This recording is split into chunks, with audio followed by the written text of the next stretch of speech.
Katie, you ready? Everybody ready? Good afternoon, everyone. My name is Bob Stone. I'm the mayor of Beavercreek. First and foremost, we wish to say our thoughts and prayers are with the victims and the families affected by this horrific act. Tragedy struck our beloved community Monday evening, and in the face of adversity, the strength of our community shines through. I extend our deepest gratitude to our first responders, especially the Beavercreek Police Department and Beavercreek Township Fire Department, as well as all the collaborating jurisdictions whose swift and coordinated efforts undoubtedly saved lives and minimized the impact of this devastating event. Together, we unite in support and resilience during these challenging moments. Now I'd like to pass the podium on to Pete Landrum, Beavercreek City Manager.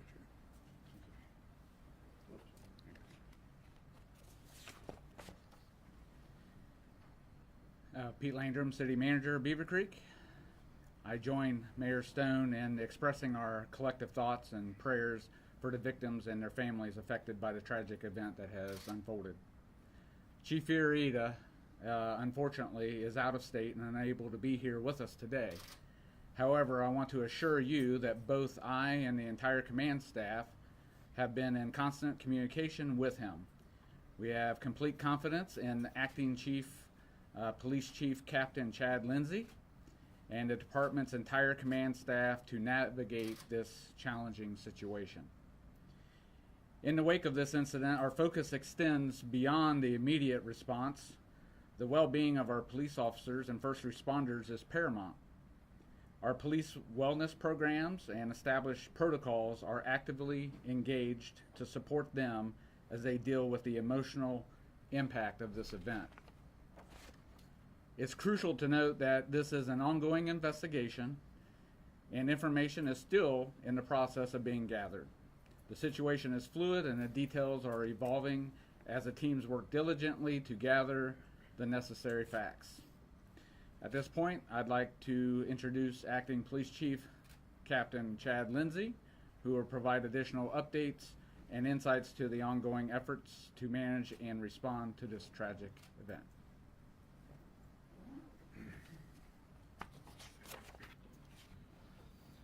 On behalf of the Beavercreek Police Department and Chief of Police Jeff Fiorita, our prayers go out to the victims and their families of this tragic event, as well as all those who have been impacted by the senseless violence that occurred last night. On November 20th, 2023 at 8:36 p.m., Beavercreek Police Department Dispatch Center received the first 911 call of a male who walked into Walmart with a rifle. As the dispatcher was gathering information, the caller stated the man, later identified as 20-year-old Benjamin Charles Jones of Dayton, Ohio, started shooting. Officers were dispatched within 1 minute, and the first two officers arrived on scene at 8:39 p.m. Beavercreek police officers heard gunshots and advanced toward the threat, locating the shooter, who was on the ground with a self-inflicted gunshot wound, at 8:42 p.m. The gunman had shot and injured 4 adult victims, 3 females and 1 male. The victims were transported to area hospitals. As of 2 p.m. Tuesday, 3 victims are listed in stable condition. 1 victim is still critical but also in stable condition. Medics with the Beavercreek Fire Department were staged at 8:39 p.m. and arrived on scene at 8:43 p.m., with transports to local hospitals occurring minutes later. During this time, officers with the Beavercreek Police Department, along with assistance of several local agencies, continued to clear the building and secured the scene at 9:14 p.m. I want to commend our dispatchers, officers, and fire personnel for their quick response to confront the threat and treat the victims within minutes of the first call. Along with assistance from local law enforcement partners, the Ohio Bureau of Criminal Investigation, Bureau of Alcohol, Tobacco, and Firearms and Explosives, and FBI responded to assist with evidence collection, and investigation, which is still ongoing. The Beavercreek Police Department would like to thank all of our law enforcement partners for their assistance and support during this tragedy, as well as the support that we continue to receive from the community. At this point, I want to draw your attention. We're going to show the body camera video from the first responding officer. You'll see that he arrives at Walmart and is entering the building. As he enters the building, he is searching for the shooter, and at 59 seconds you'll hear one gunshot. The officer then continues to that threat and then locates the shooter down at the scene.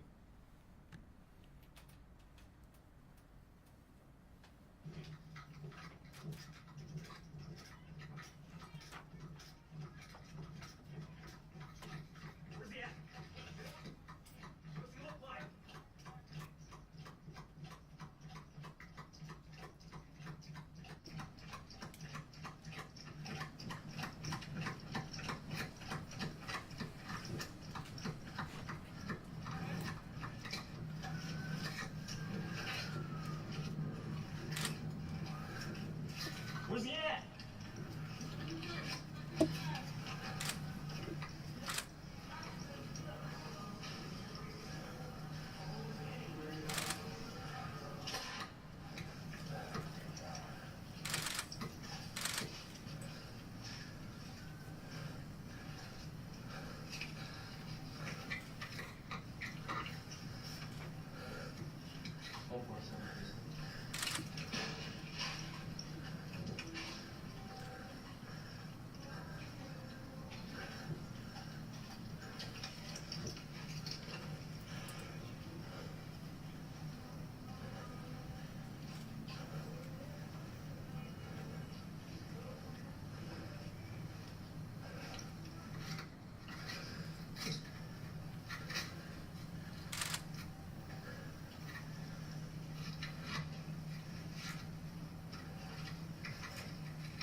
Got him.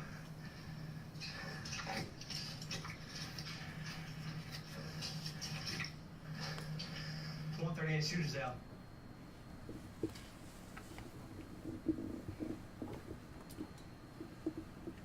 I would now like to introduce Zrinka Delber, who is the Assistant Special Agent in charge for the FBI's Cincinnati Field Office. Thank you, sir. Good evening, everybody.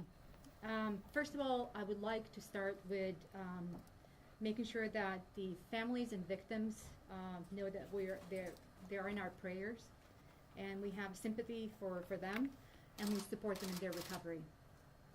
I also want to commend our partners at the Beavercreek Police Department, Greene County Sheriff's Office, Fire Department, EMS, and all other agencies that responded last night. And they responded in handling this crisis very quickly and worked to assist those who were injured very fast. The FBI is currently supporting and assisting the Beavercreek Police Department in their investigation.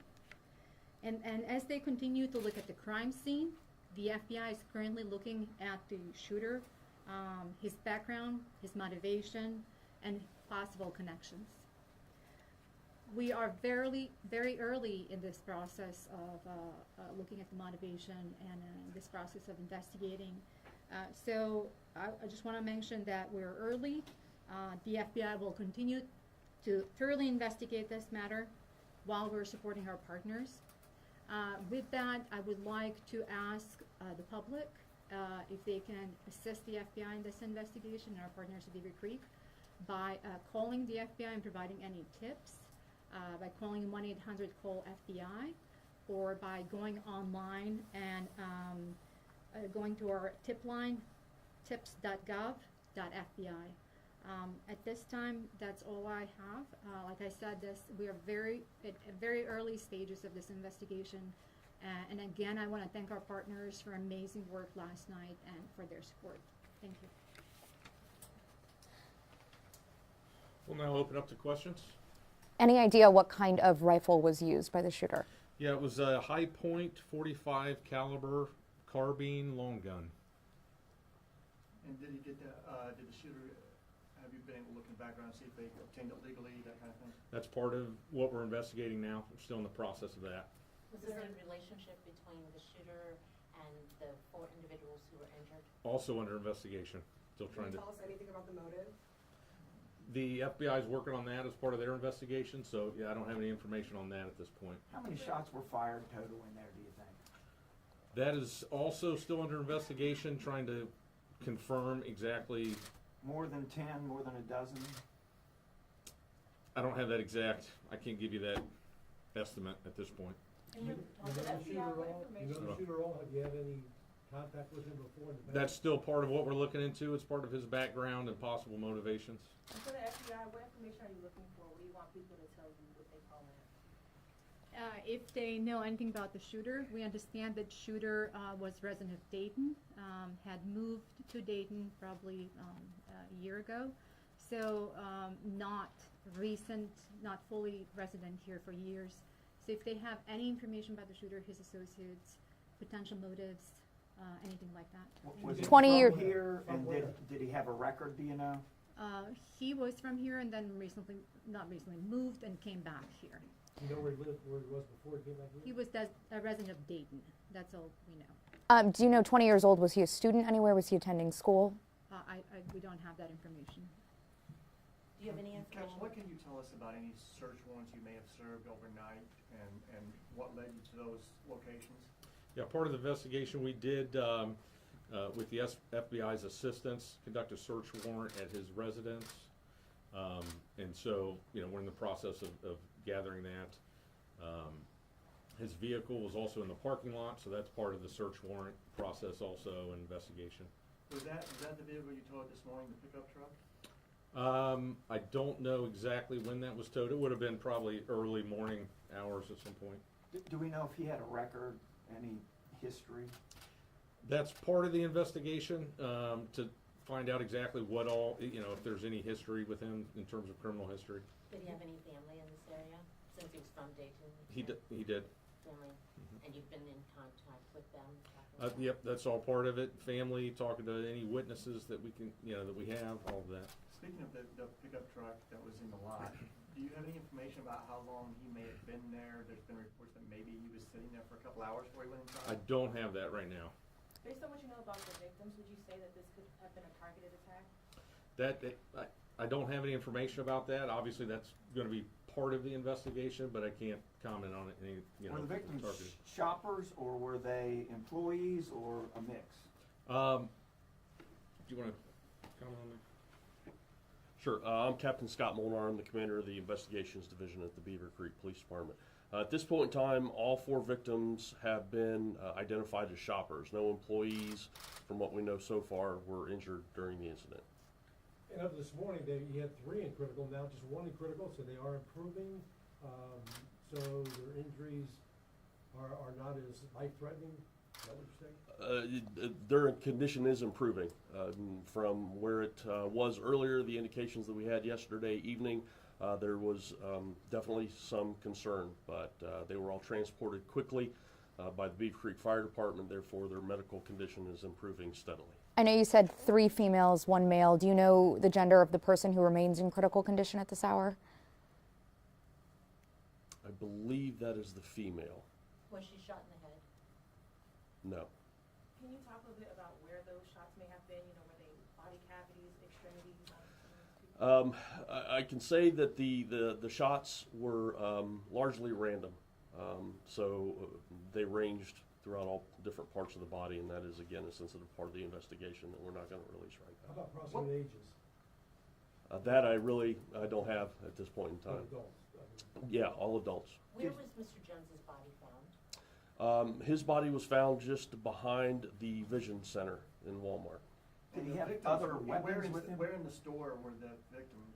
Throughout the store, Throughout the different store, locations not in one- the store. Not one particular place? Correct. The radio call went out as in the cereal aisle. Is that not true? Is that not where this happened, or where it started, or?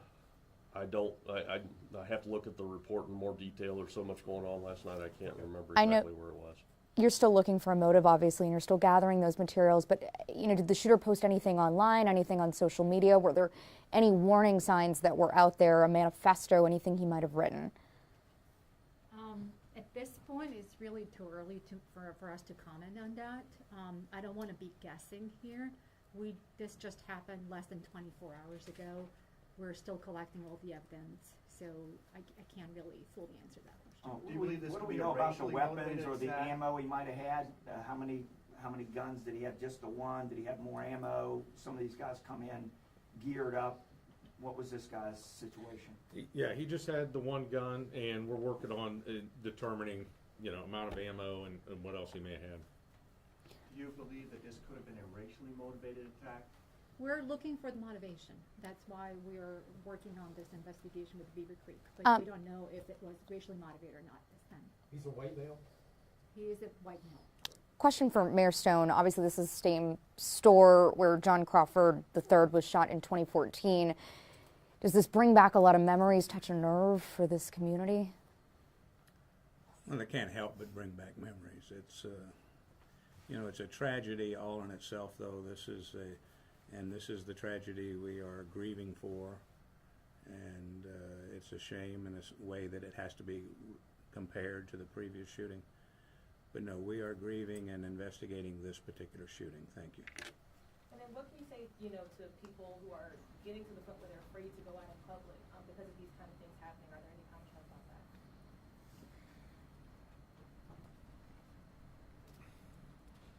I understand those concerns. Obviously, when you see situations like this happen, and it's always one of those things where you don't think it can happen in your community. So anytime it does, it's shocking, it's tragic, and it's just another example of, the need for people to just be aware of what's going on. The response to this was so fast. We had people calling in, and everybody just came together to handle this situation as quickly as possible. And as part of that, we always feel the support from the community, and we know that they're there to support and assist us. So, like I said, it's just a tragic incident, and it's something that we'll continue to train and prepare, hoping it never happens, but realizing that it's always a possibility. Do you know if Walmart was busier because it's Thanksgiving week? Was that time of night? I don't know if they had any change in their shopping population or anything at that But point. likely, right? It's possible, definitely. Obviously, he had a long gun. Walmart has greeters. Did anybody call when did he try to conceal it? I'm sure you checked videotape. Did he conceal the long gun? Well, that's still part of the investigation process. We're going through to review all of that video, review the phone calls, talk to witnesses. The call that we had, the initial caller, like I said in my initial statement, saw him walk in with the gun. And then he had it out. He wasn't trying Correct. to hide it. Okay. Correct. Captain, you said you're investigating the motivations. Your shooter is a white male. Are you able to say the ethnic background of your victims? At this point, we're not going to release that. That's still part of, what the FBI is looking into as part of their investigation. Can you How talk far about did he the get into the training? store before he started? I'm sorry. shooting? Can you talk about your training? You mentioned ongoing training Mhm. for active shooter. What kind of training has the Beavercreek Police Department done just over the past months, years? Because this has been happening nationally. Right. We have annual, what we basically call active threat training, to where we have instructors that will have a classroom portion of training in terms of tactics, techniques for officers as they respond to an active threat situation. And we run through scenarios where officers are actually entering buildings, clearing buildings, responding to the threat. Along with that, we also have a electronic scenario-based system to where officers can interact with this system. It's on a screen, and so they can run through scenarios in that and practice not just responding to a critical incident or a threat situation, but also working on de-escalation tactics and those types of things. Do you know how long he was in the store before he started shooting? I do not know that yet. That's part of the investigation that they're putting the timeline together. They saw him come in with the gun. You're talking about a customer? Yeah. Yes. How many agencies responded to this? I don't have that number off the top of my head, but we had, there was quite a few agencies from all over. In terms of Greene County, Montgomery County, we had support from everywhere locally, agencies coming to help us with the scene and, you know, make sure everything was safe and secure. We see this video of this officer going in here. I mean, that's pretty intense. He has no idea what he's gonna face. Looks like he's by himself. Talk to us a little bit about what you see in that body cam. I mean, that's a good way to describe it. You can feel the tension. You can feel the kind of the adrenaline going just as you're watching it. And in his case, it's, you know, magnify that exponentially. And there was another officer behind him that you didn't see, but their goal and their role in that situation is to locate the threat as fast as possible.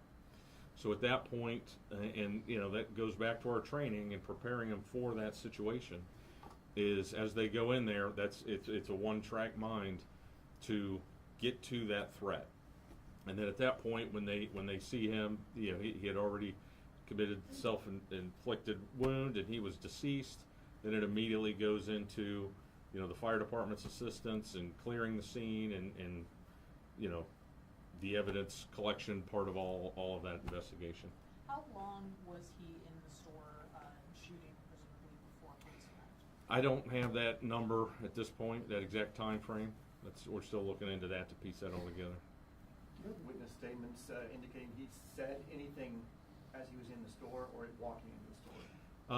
We have a lot of witness statements. Some of those we're still trying to compile all those. I don't know that specifically though.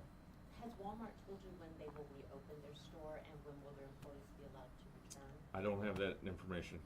What are their employees doing? Just I couldn't answer. Yeah, I'm not sure what their procedure or how they're handling it on their end. I mean, with these kind of events happening, you know, seemingly increasingly nationally, would you say community response is what you want people should focus on more? I mean, if we're in this kind of situation and the police aren't responding in 4 minutes or 3 minutes as if, you know, we're at Beavercreek in another city, what should people be doing? Well, it goes back to, like I said, trying to do what you can to be aware of your surroundings. You know, always be vigilant, and you know, I guess where you're going, what your activities might be. Unfortunately, there's never going to be an exact answer or a perfect solution to avoid a situation like that. It's just a matter of what you can do if it happens. You know, how you can kind of think about to prepare yourself if it happens, to get to safety as quick as possible, call 911 as fast as possible, things like that. So you're mentally prepared if you find yourself in a situation like that. Captain, this could be for you or the FBI. As you're looking into the background, shooter's background, any indications of potential concerns about mental health? Like I said, we are collecting all of the information about the shooter and his background right now. Obviously, that's something that we're going to look into. Do you know, were there any specific organizations he may have belonged to? Do you know where he worked? Any kind of information on him at this point? Right now, we don't have any. I mean, we're collecting information. We don't have anything right now that we can share with the public. So the shooter is 20 years old. The Walmart is down the street from Wright State University. Is there any indication, you know, not necessarily that he was a student there, but he had connections to the university? We don't have any indications right now of that. Just a couple more questions. I mean, it was a very quick response time. You know, I definitely would like to personally commend Beavercreek Police and everyone who responded. But what can you say went into? I know you also do your annual trainings, but that seems like a very quick time for him to be found at 8:42 and the call be made at 8:37, I believe. That response time seems very quick. Well, that's something that we are proud of, and that's something that we try to, you know, not just a situation like this, a critical incident, but in general, to respond to the citizens as quick as we can. In situations like this, obviously, it's critical to be able to try to deal with it as fast as possible. So that's something that we've always done. We pride ourselves on that, and officers are patrolling, constantly being prepared for something that may happen, regardless of the severity of it, so they can deal with it as quick as possible. Captain, where were the victims, where were they found? Were they able to walk out of the Walmart on their own volition, or did officers actually have to evacuate them? And where were they found in the Walmart? Because you said they were all over. Most of the victims, we don't know exactly where they were struck in the store physically. I do know that one patient self-transported to the hospital. One patient was taken to a hospital by medic, and I believe there was a second one that transported by medic, but I can't be certain at this point. Trying to remember those specific details. Where in Walmart were they found? Were they in the grocery department or? All over, different spots. I know of one victim specifically that was towards the back of the store, in the grocery section, but outside of that, I'm not sure exactly where they were all And located. were they all taken to Soin, or were some taken to the Valley in downtown Dayton? Chief, can you help with that? 2 to Soin, 1 to Miami Valley, Beavercreek, later flown to Valley downtown. Correct me if I'm wrong, was the suspect found in the vision center of the Walmart? It's what it looks like in the body cam. That is correct. Okay. Yes. That's towards the front of the store? Yes. Mr. Mayor, question for you.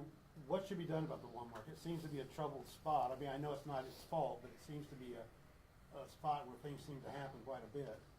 Is the city planning anything to try and rectify that, or is there a way to do anything?